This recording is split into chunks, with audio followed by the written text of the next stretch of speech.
नमस्कार। मैं सविता वर्मा गजल आप सभी के लिए लेकर आई हूँ अपनी धारावाहिक कहानी प्यार मगर अनूठा का भाग 2। अभी तक आपने पहले भाग में सुना कि पंखुड़ी को पागल खाने में अजीब अजीब सी हरकतें देखकर डॉक्टर अजय कुछ परेशान से थे और उन्हें परेशान देखकर तभी किसी ने पीछे से आवाज़ दी। तो सुनिएगा अगला भाग। अरे क्या सोच रही हो डॉक्टर बेटा? तभी किसी की आवाज़ ने डॉक्टर अजय को मानो चौंका सा दिया और उन्होंने जैसे ही पीछे मुड़कर देखा तो वहाँ रहीम चाचा खड़े थे, जिन्हें देखकर डॉक्टर अजय ने थोड़ी हड़बड़ाहट में कहा, हाँ कुछ कुछ भी तो नहीं रहीम चाचा। हाँ कुछ भी नहीं, क्या सोचूंगा भला। अरे मैं जानता हूँ डॉक्टर बेटा कि आप क्या सोच रहे हैं। अब मैंने सोचा कि रहीम चाचा ही हैं जो मुझे उसके बारे में सब कुछ ठीक ठीक बता सकते हैं, तो भला अब उनसे क्या छुपाना। रहीम चाचा यहाँ अस्पताल में ही काम करते थे। अचानक से मुझे ख्याल आया कि रहीम चाचा ही हैं जो मुझे उसके बारे में सब कुछ ठीक ठाक बता सकते हैं। बस फिर तो मैंने देर न करते हुए रहीम चाचा से सीधे सीधे पूछ ही लिया, रहीम चाचा कुछ पूछना था आपसे। अरे तो पूछिए ना डॉक्टर बेटा, जो भी पूछना है। चाचा वो जो रूम नंबर 11 की पेशेंट है। मेरी बात बीच में ही काटते हुए चाचा बोल उठे, अच्छा वो पंखुरी पंखुरी बिटिया की बात कर रहे हो।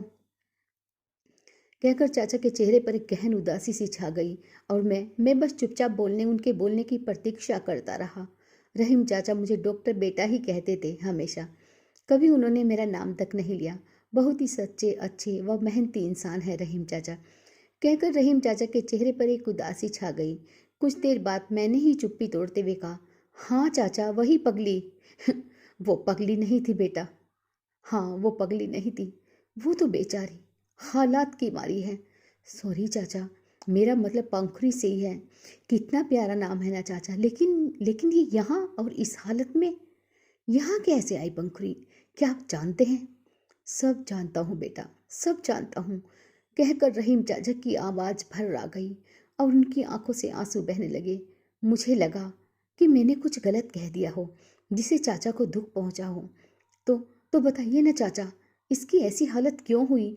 और ये बार बार ढोल की बजाओ, पंखुड़ी दुल्हन बनी है, ऐसे क्यों बोल रही है?